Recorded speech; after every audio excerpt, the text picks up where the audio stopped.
Today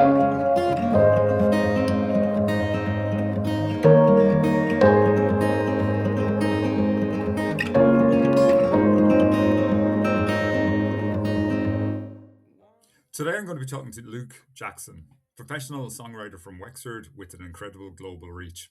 Number one on the Billboard album charts in Japan, he's worked with writers and producers who've worked with BTS, Louis Tomlinson, etc. The artists he's written for have a combined total of over 500 million streams and up to 3 million followers. Welcome, Luke. How's it going? Hello. How are how are you? All good. Yeah. Yeah. Thanks so much. Where am I talking to you from today, Luke? Coming to you from Berlin. Excellent. Yes. Okay, well, thank you, Luke. Just in terms of that, like you've described, I've seen in the past, you've described growing up in a small coastal village in Wexford. hmm When you look back on those times now, is there any part of that upbringing that still kind of comes out in your music? Would you think? Yeah. I feel like there's a rawness, to that. I think like I was originally from Curracloe. Now, I just in case I am technically considered a blow-in because I was originally born in Dublin.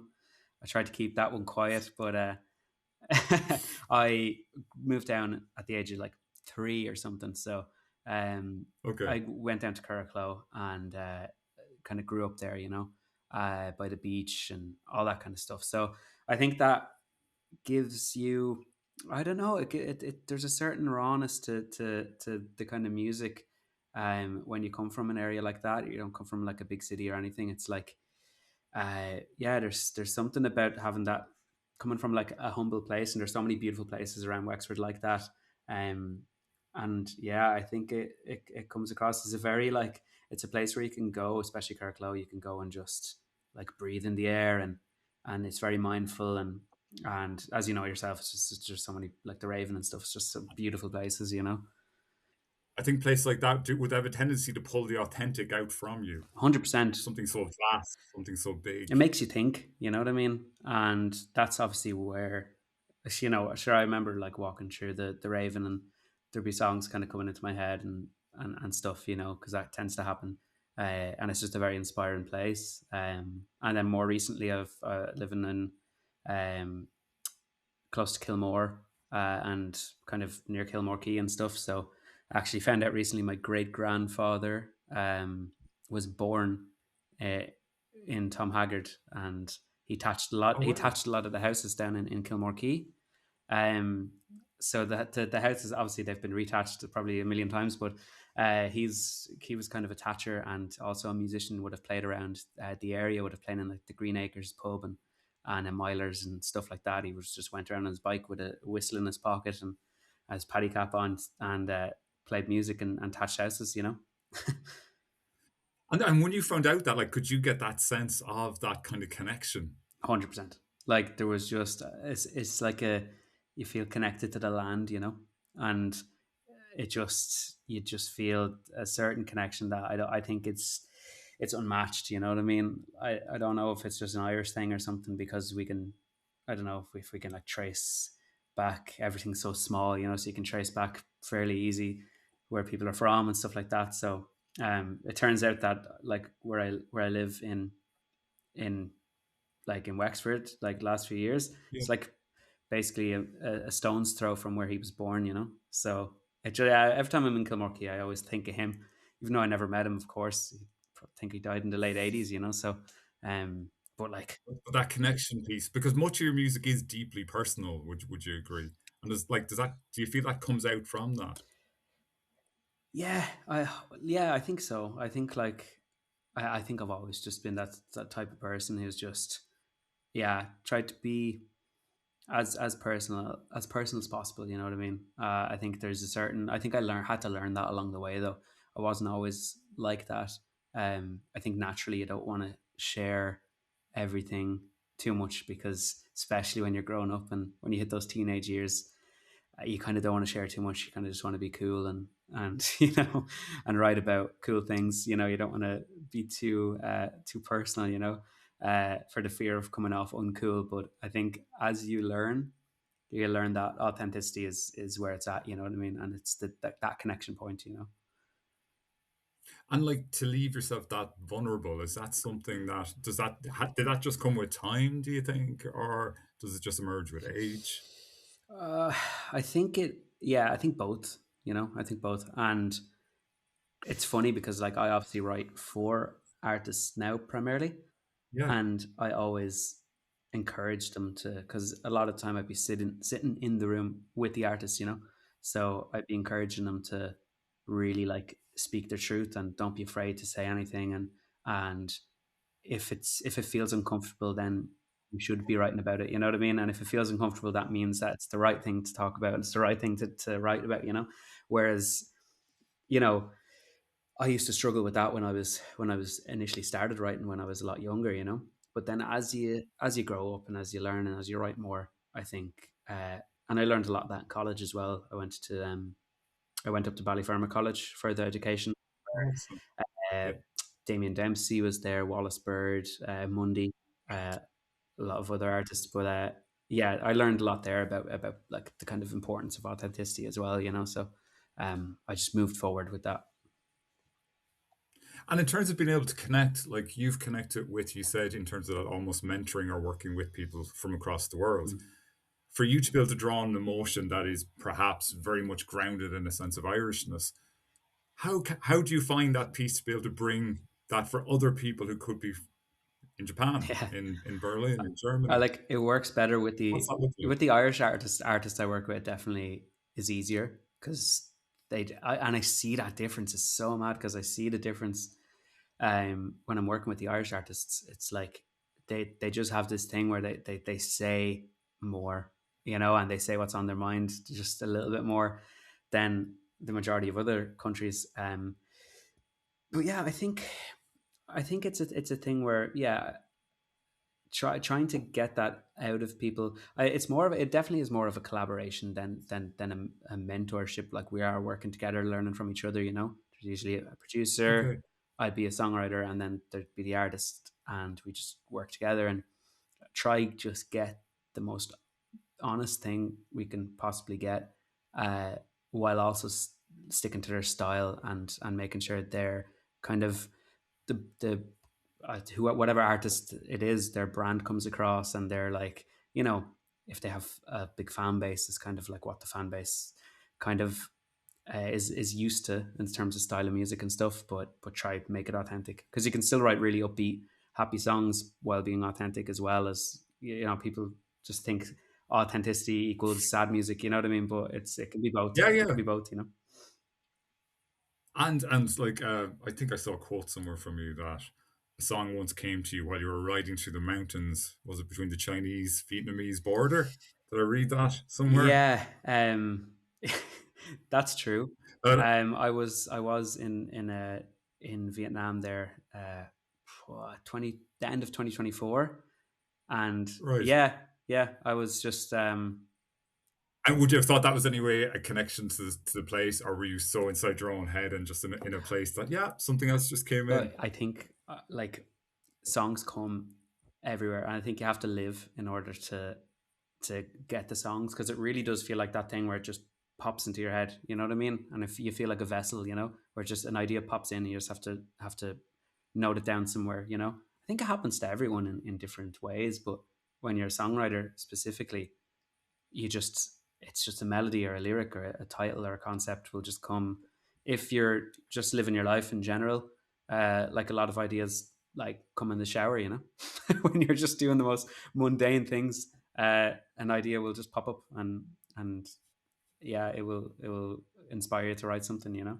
But I So will this, say certain places are more go on. inspiring. I was going to ask that, like in terms of that piece of the creativity just spilling from a person, like, do you think is there any sense of that needs to be space or place related, or you mentioned it can be the shower, but is there a like to be near the sea? There is a connection. There is a sense of calm. Does that allow other pieces to come in? Could it be the busyness of the city, where Yeah, 100%. to be creative? What, yeah, Yeah, what is I that? think that like yeah, living is an important part. As I said, like living as well as being consistent and writing every day, or writing as many days as you can. Like being consistent and like I feel like it's like a muscle. Like and it's like any muscle. If you don't, what if you don't use it, you'll lose it. Does that make sense? Yeah, yeah, yeah. That kind of thing. So I think that is a big part of it. But then also, as you said, being just like trying to live your life and try to go to places that inspire you. And yeah, even if it's just like sometimes I've been going into the city here and just like without any distraction, like without any earphones or without any podcasts or without any music or without uh, any like yeah any distraction or your phone or something, and you just kind of look at what's around you and observe just life, you know. And I tend to do that. It's almost like a mindful commute to the studio, you know.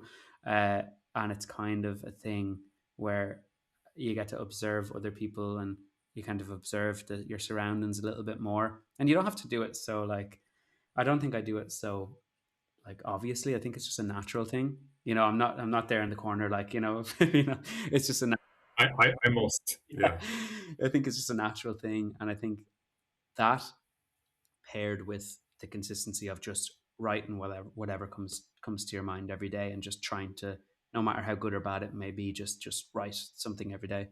uh So, do does the graft and the craft kind of go hand in hand? yeah, that's good actually.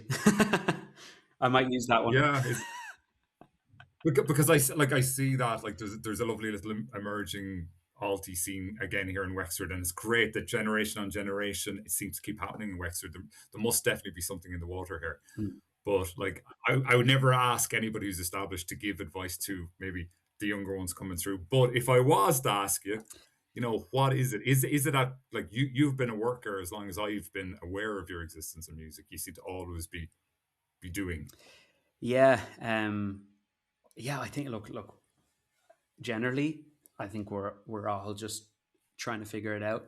I think I'm I'm looking at like in my head I'm like I'm just getting started. You know what I mean? Like that's really honestly like where I feel I am, and I'm always looking up to whoever is kind of maybe, I don't want to say doing better, but like someone who maybe inspires me and is like doing really well, you know. And I'll always look towards those people as like mentors and be like, right, like where can I go next? And trying to learn from everybody I meet, you know. But I think in terms of advice, I think I think it varies because when you're young, I think it's just about doing as much as possible. And there is a certain amount Mhm. that is within you. Like I just don't remember doing anything else, you know. It was just something that was natural. I think my sister got a guitar, and uh, I think she, whenever she put it down, I picked it up, and then she put it down more often and went on to different things that she was interested in. But I kept picking it up, and then it was just my guitar, you know. And then Do just you still have that guitar? still have it. Actually, my niece has been like trying to practice on it now, so which is really nice actually. So So you're going to leave it down more often? she's looking after it for me at the moment. But yeah, I think in terms of advice, yeah, when you're young, I think it's just about doing as much as humanly possible. And honestly, just like I think your brain is so elastic when you're younger that even if there's any parents that are see something in their child, see some sort of creativity, I think just put a lot into it and really like harness the creativity and just like kind of invest in it, I think is really important. Um, because yeah, as I said, your brain's so elastic when you're younger, so you learn things so much faster and so much quicker. Like if I tried to start from scratch, you know, now it would be a lot harder than when I Yeah. was 8 or 9 or 10, you know. But then as you, And yeah, how? go on, go. No, no. I was just going to say how. Sorry, like, how would you think? There seems to be a lot of fear among younger people in terms of that fear of embarrassment or fear of failure, whatever that piece Mm, is. How do we get them to move past that to just look at and go, do you know what? Be messy, be not great, but have fun while doing so, yeah, and then to learn your craft while having the fun. yeah. I mean, when you said that, I just thought about the many times that maybe my friends were like a bit like embarrassed by me doing stuff. You know what I mean? Maybe I'd Yeah. play in public, I'd sing in public, and they'd be like, "Oh my god," you know what I mean? And they'd be kind of laughing and stuff. You know what I mean? But like, I think it's about as hard as it is. It's just about breaking through that. The talent shows in school, like I did in the CBS, like I did so much talent shows and so much. I remember doing like Footloose with the Prez and stuff like that. Um, I got involved with as much as humanly possible, and although people were, people dished out their fair share of. Yeah, I don't want to like negative comments, but Okay. I think if you really love it, I think you'll get through it and realize that it's surface level. And I think the the opinion that matters, the only opinion that matters, is your opinion of yourself at the end of the day. And I think moving forward with that is definitely good. And the more you expose yourself to and strive for failure, the the better. Yeah. Um, you took a break there for about 2 years, I think, Hmm. did you? Like, just to kind of learn to trust the process. What was that like? Did you move away from music, or did you just take a break, or what Yeah. was that piece? So basically, uh, I I kind of started, I think it was about 2018. I was like, okay, I'm sure you're aware that I was in a band with Marty and Jack, the Gallivants, for 5 years, coming out of school Yeah. into college kind of thing.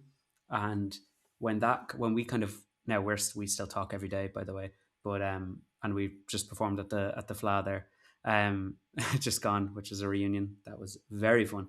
But, Oh, that. when we went our separate ways, back in 2015 or something, 2016, I was like, okay, let's start releasing my own music. And it was a fairly, like, I released and I got traction.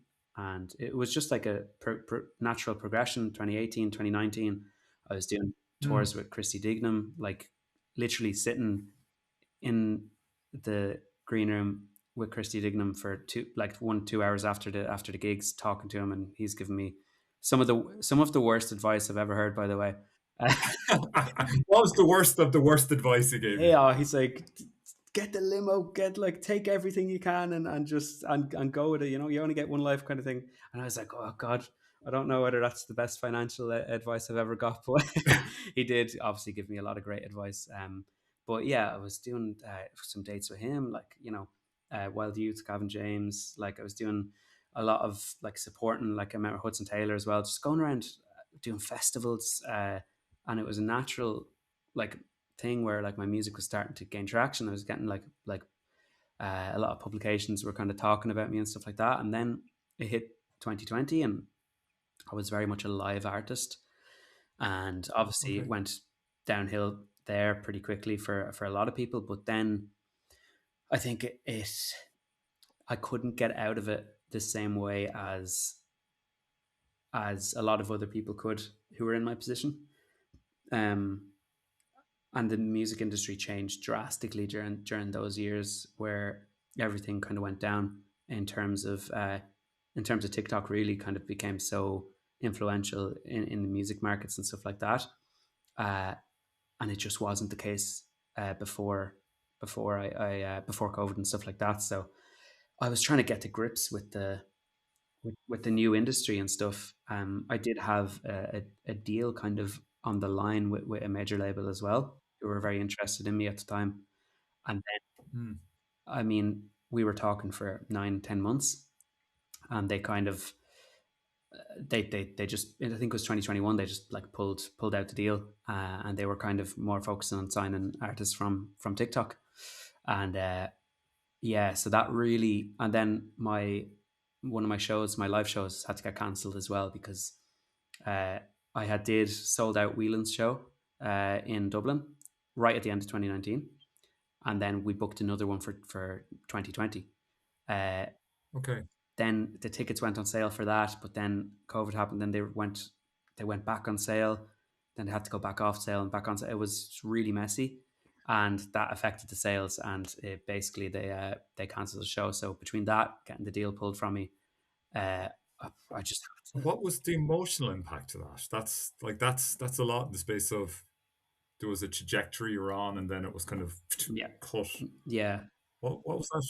It was obviously, it was heartbreaking. You know what I mean? Um, I actually remember the day that, because the deal was already kind of done.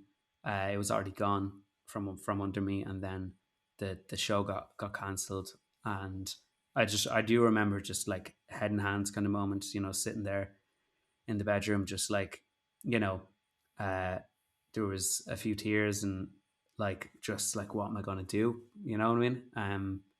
Yeah. And it just, I had to take some time to really collect myself. And I was writing songs, but I never had written with anyone before, and I was just always writing by myself. But so I'd been writing by myself, and I was like, I'm just gonna give it one more shot in terms of releasing. Uh, and luckily, like the Arts Council, were able to fund a project for me that I could kind of sink Yeah. my teeth into. And then I released that project. But even that project, this sounds like a moment where, and then it blew up and everything was great. But actually, the project it did well, but I thought it was going to get some attention from labels, and I thought it was going to be a thing where it elevates me, and it got me back, but it didn't get me quite back enough to be like where I wanted to be. Uh, and then I suppose everything really changed from then on in terms of the transition into songwriting then, and that was kind of a rebirth. And by the nature of birth or rebirth, Mhm. there can be pain within that, and obviously the at the end of it, there's something that can be absolutely magical. But what was that rebirth like? Because that was a change. Yeah, like confidence was low, and look, the EP that I released, I'm so proud of it, like, because it really, it actually marks a time in my life, and all the music that I've released so far, there's my whole discography. It's so, it just matches so much with my life and where I was at the time of, like, that song was written and the song was released, and you can really see, like, I can look back, they're going to be there forever, and I can look back and be like, yeah, this is where I was, and that's just like, it's just like going back to that moment. You know what I mean? So just because it didn't do as well as I wanted it to, does not change how proud I am of it. You know what I mean? And I think there was a thing I heard that was like, if you if you see success as validation, then uh, you're gonna see, what was it? I think you're gonna see rejection as like, I forget what the quote was now. That was yeah, no, didn't get it. But anyway, if you kind of No, it's there. yeah, I know. Yeah. I Oh, it's somewhere there. keep going with the Yeah, yeah. I yeah, think it was something to do with like, if you get validated from successful moments, then yeah, you're going to feel rejected from the down moments. So you have to like keep it in a middle ground, where if something really like positive happens, you just take it, yeah, and you're like, you can be proud of it, and you can just like take it. Because if you get so hyped up, if something happens and you're like, and your ego kind of gets boosted, and you're like, well, then if something bad happens, you're going to equally, feel it. So you kind of have to be really grounded throughout it all. and that has to be an incredible challenge for when you're talking about the TikTok Hmm. piece and the online piece for artists who release something, and everything is so absolutely instant now in terms of likes or clicks Hmm. or shares, whatever that piece is. That must be extremely difficult. Like you don't have the lead in of maybe weeks or months and maybe building momentum through a tour or that type of stuff. Like, has the industry fundamentally changed since COVID Yeah, around that time, whether it was because of COVID or the absolutely. tech Yeah, piece? like, it's just so different. I'm not saying it's bad. A lot of people would say it's Yeah, it's it's terrible now, but like, it's just different. You know what I mean? The music industry changes all the time, yeah, and I think this is just a new era. Um, it's very, it can be very, very toxic in ways, and it can kind of push artists to always be like posting, posting, posting, posting, posting, and Yeah, this, content, constantly having to create content. Is yeah, that because see, like labels don't invest in talent early on anymore. So you okay? take a band like Oasis, who were like just touring around England and whatever, and then I think they went up to Scotland in a van, and there was a guy from the record label there, and Mark McGee. yeah, and he just points at them and says, "I'm going to sign you to my label," um, and then he invested in them, made their album or whatever, and then that Oasis are Oasis because of that, and now because we can do so much ourselves, and because artists can do so much themselves, the label is going to sit back and be like, okay, let's just wait for them to like get those numbers and get those like big like all the traction, and then once they get that, the labels sweep in and they're like, hey, we'd love to invest in you, blah blah blah blah blah, and So it's harvesting. It's harvesting more than actually growing. Is that they're coming in at the harvesting stage? exactly. And there's a real like lack of, now this is like in the artist kind of world, there's a real lack of development, like artist development, I would argue, doesn't really exist anymore. um Okay. but in my industry and in the songwriter industry, it's definitely different than that. It is, uh they invest in the early stages, and they really invest in your career, you know. Just bring it back to Wexford again Hmm. for a minute. You mentioned that you were here on the stage during the Fla. Yeah. Um, how different does it feel coming home? Like you have been in Japan, you've made it big in Japan, Germany, to come back and be on the key with your old friends playing. How, what was that like just to stand there? uh, yeah, I mean, it was it was it was just, it was just chaotic and just lovely, and it was, I think, I seeing my old teachers and people from school, and so many people that I just knew from years ago, you know what I mean? And it was just, I think, coming home always is just so grounding, you know what I mean? Because, you know, things can happen to people, and you can very easily get ahead of yourself in terms of that. Getting notions. Yeah, exactly. Ireland has a great knack for making sure you don't get notions. But Yeah. it really grounds you, I think, and just reminds you where you're from, and that, like, the whole ego thing is just ridiculous. You know what I mean? Uh, I've seen people get ahead of themselves in terms of that, you know, and it never ends well, you know. So I think it's always important to stay grounded, like I was talking about earlier, you know, and coming back home definitely does that all the time. Um, as you're moving and you are now established in this new phase of your career, Mhm. where do you see things going? Like what's the success? You also mentioned you see what other people are doing. Mhm. What is the success? What's the big success? You have success, but where is there a destination or is it a There's journey? a To thing, use those old ones. yeah. There's a thing I read recently called like arrival fallacy, and it's like this like Yeah. misconception that like when you arrive at a place you'll be happy, but it's a misconception, because it just doesn't exist. You know what I mean? There's no point of happiness in this industry. I don't think so. You have to kind of really look at. I always look at like what I really want, you know, and I do want to just have that house slash studio, maybe slash farm, in Wexford, uh, and just, you know, be have that be my base, and just to like, yeah, go back to my roots, and just and live there, and that be my home, you know. And So it is Wexford. Wexford is home. oh yeah, It's not. It's not. Yeah. 100%. But like that's what my ultimate thing is, to like to have a place. I will travel for the rest of my life, and I know that I'm going to have to travel. I'm going to be in, I'm going to like always be in Germany. I'm always going to be in Asia. I'm always going to be in, like, I was in Norway quite a bit recently, in the UK. I'm always going to be in these places. I'm always going to have to travel for work, but to have a base in Wexford would just be the absolute goal. So I've I sat down with my priorities and with my like goals recently, and I was like, okay, that's my goal, you know. And like I've like a long term girlfriend as well, and like she's she's been like number one supporter for the whole time, you know. Um, and yeah, I think it's really shifted. Like a lot of the time, early on, you want the Grammys and you want the numbers and stuff, and I want that as well.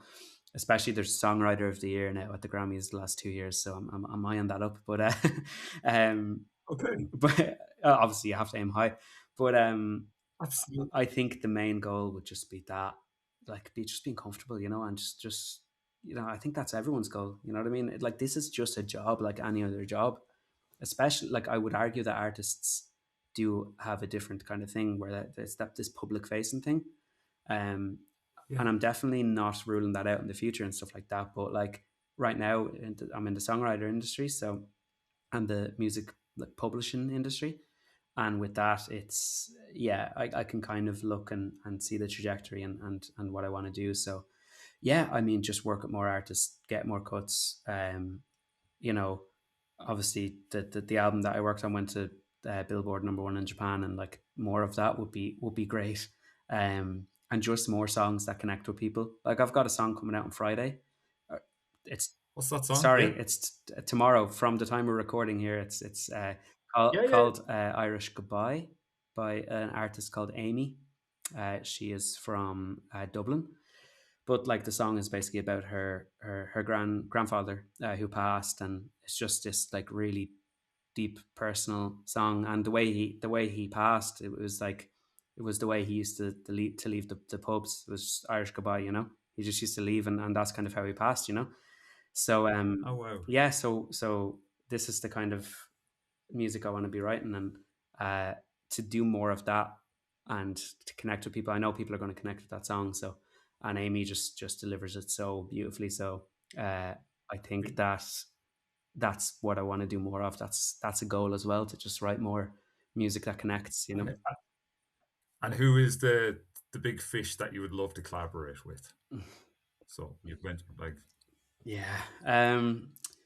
There's I don't know if you heard of Max Martin. He's a songwriter from slash producer from Sweden. He is literally the man behind, like, it's just, it feels like it's every song you've ever heard.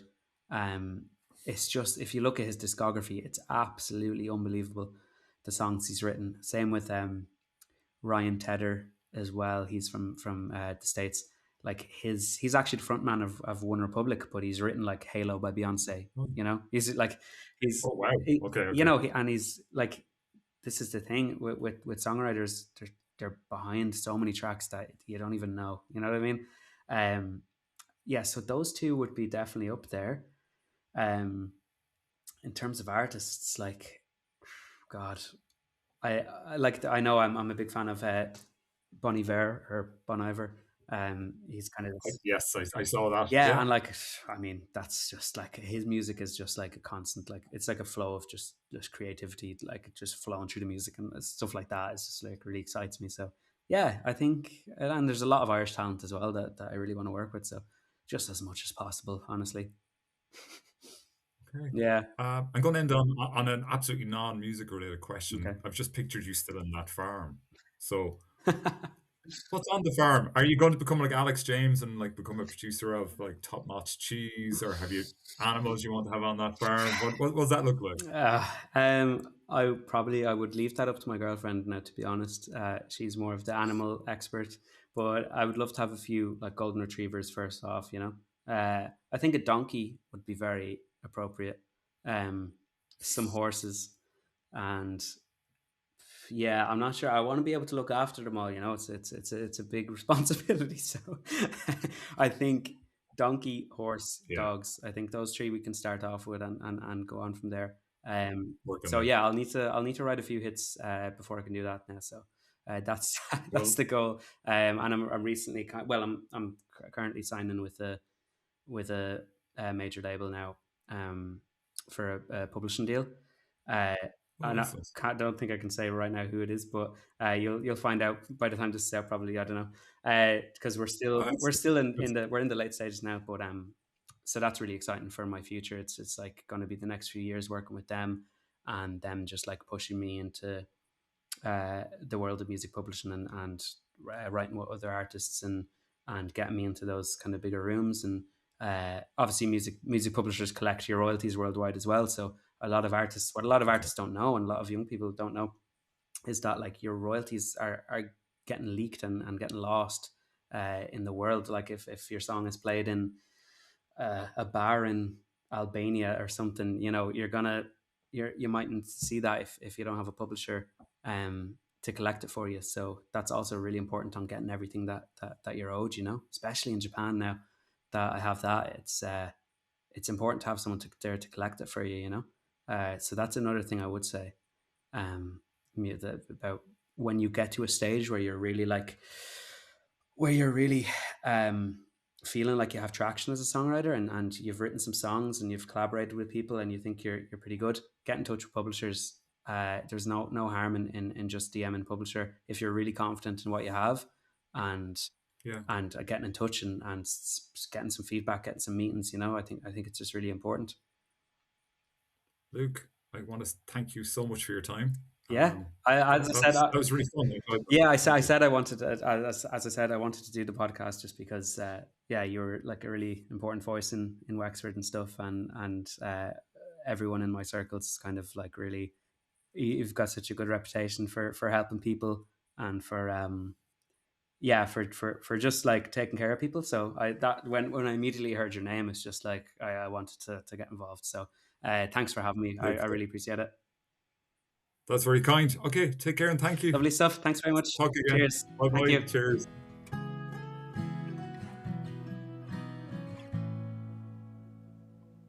Always imagine seeing you stand, telling your stories with a Guinness in your hand. All that you left is an empty stool, but the birds still sing on Cashel Avenue.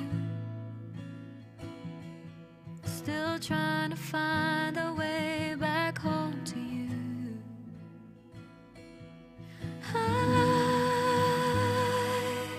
I thought that we had more time. I won't forget the day that you left me. I wasn't ready, still looking out for a sign. You had someone waiting, had words I was saving.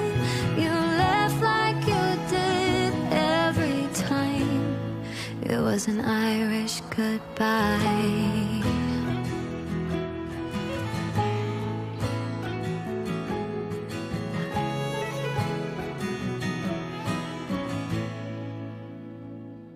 So unexpected, no one in sight.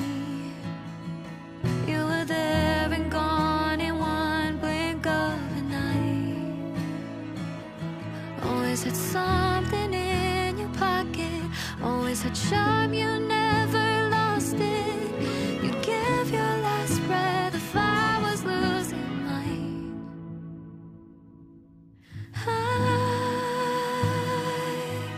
I thought that we had more time. I won't forget the day that you left me. I wasn't ready, still looking out for a sign.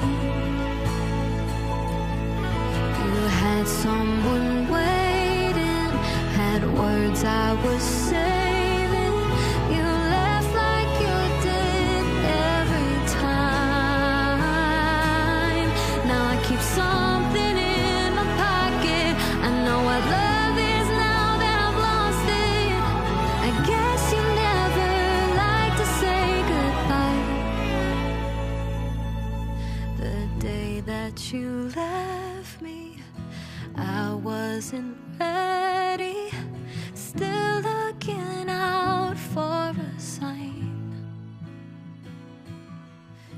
Had someone waiting, had words I was saying.